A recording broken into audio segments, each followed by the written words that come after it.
unprosecuted, and in general unstoppable because of far-left organizations like Hope Not Hate, Faith Matters, and Tell Mama, which waged relentless war against anyone and everyone who spoke out about the issue. They demonized as Islamophobic and hateful and bigoted anyone that said there were Muslim rape gangs at all and that they had to be stopped. These people led the campaign to ban Pamela Geller and Robert Spencer from entering the country. Search for grooming in Google. Google grooming in the UK. Who's responsible for this religion-based mass gang rape of British girls? It's the British left. In particular, the anti-hate crusaders, Nick Lowells of Hope Not Hate, Fiaz Mughal of Faith Matters and Tell Mama, and their friends, supporters, and allies. The lives of countless thousands of British girls are ruined today because of these men. If Britain were ever close to being a sane society today, these people would be subjected to scorching criticism. There'd be a thorough public reevaluation about how much the left's alliance with Islamic supremism and smear campaign against foes of jihad terror has harmed the nation.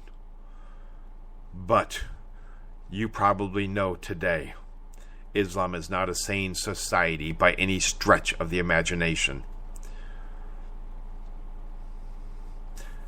The Sheffield Township officers investigating child grooming were told to wind in their necks by their bosses.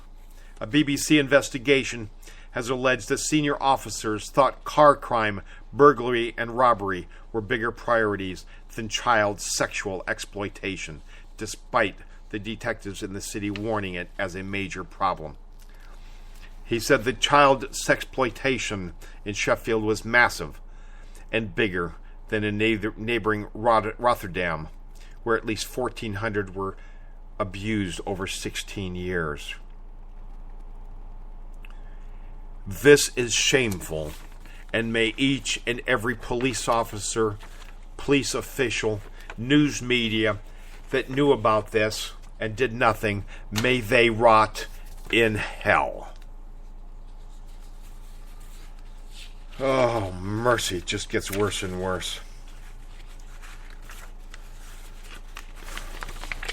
Next up, Malaysian State Assembly considers a bill mandating death for leaving Islam. Now there's a good, peaceful religion. Now, according to the tenets of Sharia law, if you leave Sharia, you are to be killed anyway. But in Malaysia, they are trying to make it a law as well as a political, or as well as a religious law. Frightening to think that the state would get behind such a move. Can you imagine that here in America? In America, it'd be more like if you don't join Islam, Obama would have you put to death. In the UK, Prime Minister Cameron has pulled a report at the last minute, a report on the Muslim Brotherhood.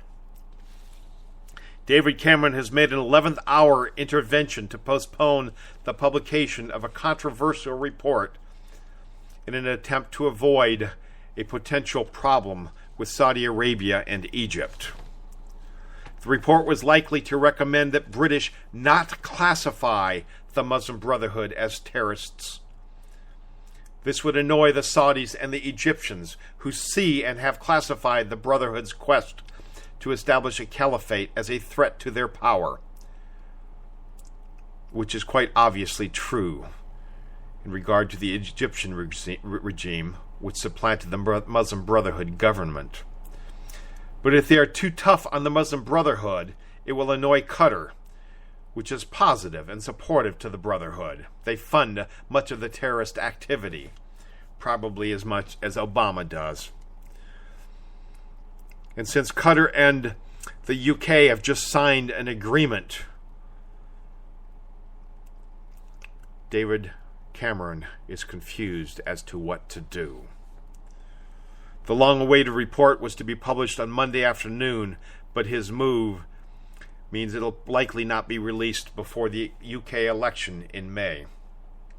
Stephen Murley of the Global Muslim Brotherhood Watch stated that the Muslim Brotherhood has been banned from the Saudi Arabia and the UAE.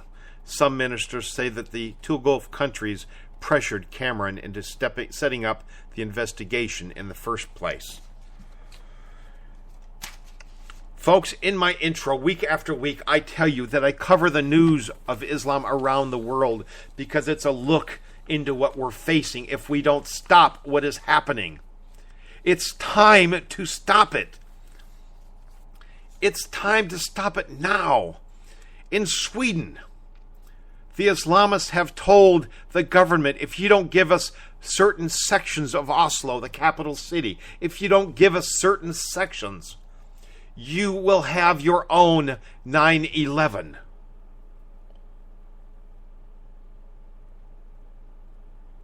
You will have your own 9/11. These people are torching cars, burning police stations all across Europe, anywhere the numbers get high enough.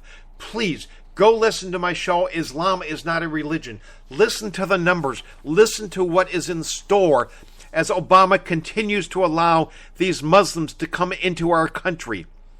He's bringing them in by the hundreds of thousands. They leave by the thousands and go fight and train with ISIS, train fighting our own soldiers. And then they're allowed back in the country. Obama is turning his back. He's not even watching who's leaving from these groups. He's not watching who's coming back or where they're going. These Muslims come here from Somalia, Mogadishu, places that are known as hotbeds of terror, known as places that hate America. He's bringing them in by the hundreds of thousands and letting them leave to go get terror training and come back in, settling in amongst our cities, now that they're trained on creating bombs and identifying places to put them. What other terror tactics are they being taught before Obama allows them to come back into our society? Next up, France. France is doing something. 2 weeks ago, we told you about Australia. Australia is identifying these Islamists who leave the country. If they're going anywhere near the region, when they come back, their passports examined. If they've been anywhere near the region where ISIS is happening, they're not allowed back in the country. God bless Australia. New Zealand's doing the same thing. France is letting them back in, but they cut their welfare payments. 290 jihadists last year allowed back into the country, but they cannot have welfare. So what? They'll move in with somebody that has welfare, they'll make their bombs, and they'll blow up France. Continue to blow up France. Go online. Google Islamic France. Look what's happening to ghettos all over France. Islamic ghettos are taking over. The streets are blocked off. Prayer rugs all over the city. There are some cities where Arabic is the number 2 language. It's no longer French than English. It's French and Arabic. It's horrifying what's happening to these cities.